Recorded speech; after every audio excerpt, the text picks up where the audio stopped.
विगत 13 वर्षों के बाद जिले की भीषण गर्मी से जिला वासियों को भारी तकलीफ हो रही है। अनेक बीमारियां भी उत्पन्न होकर इस भीषण गर्मी में सुरक्षित होकर अपना ध्यान देने की मांग जिलाधिकारी ने जिले के वासियों को कहा। यह उल्लेखनीय है। सतीश पारधी की रिपोर्ट। पर्टिक्युलरली गोंदियामध्ये हीट स्ट्रोकचा खूप मोठा प्रादुर्भाव होत आहे आणि त्याच्यामुळे आपल्याकडं दोन दुर्दैवी लोकांना त्याच्यामध्ये त्यांचा मृत्यू झालेला आहे।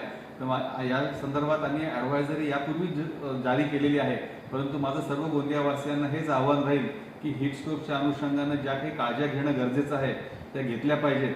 साधारण दुपारी 11 वाजल्यापासून 4 वाजेपर्यंत उन्हाचा प्रादुर्भाव खूप जास्त असतो, त्यामुळे अंगमेहनतीची शेतात जाऊन करावयाची कामं ही घेऊ नये, तर त्या कालावधीमध्ये करण्यात येऊ नयेत। आणि आपण जेव्हा कामं करत असतो तेव्हा अधूनमधून पाणी पिणे किंवा डोक्यावरती छत्री किंवा सावली किंवा टोपी अशा पद्धतीचं काहीतरी नियोजन करणे, या सर्व खबरदारी घेतल्या पाहिजेत। आणि जर कुठेही त्यांना असा त्रास जाणवला की आपल्याला चक्कर येते किंवा जे हीट स्ट्रोकचे जे सिम्पटम्स आहेत ते जर आपल्याला कुठेही जाणवले तर ताबडतोब त्यांनी आमच्या मेडिकल सेंटरमध्ये जावं। तिथं आमची सगळी यंत्रणा आहे, त्यांना या सूचना दिलेल्या आहेत, त्यामुळे त्यांना पूर्ण उपचार तिथे मिळू शकतात।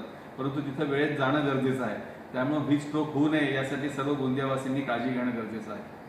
गोंदिया के जसम चौक में आज दिनांक 26 मई 2026 आप देख सकते हैं 46.1 तापमान हो चुका है। लोगों में जो एक भीड़ होती है, भीड़ की संभावना कम हो चुकी है। मैं दर्शकों से निवेदन करना चाहती हूँ कि जब आवश्यक काम हो तो ही बाहर घर से निकले, अदरवाइज बाहर जाने से टालें। अभी आप देख सकते हैं, अभी इस तापमान की वजह से कुएं में पानी की कमतरता और लोगों में स्वास्थ्य में असर हो रहा है, तो लोग अपने स्वास्थ्य पे ध्यान दीजिए।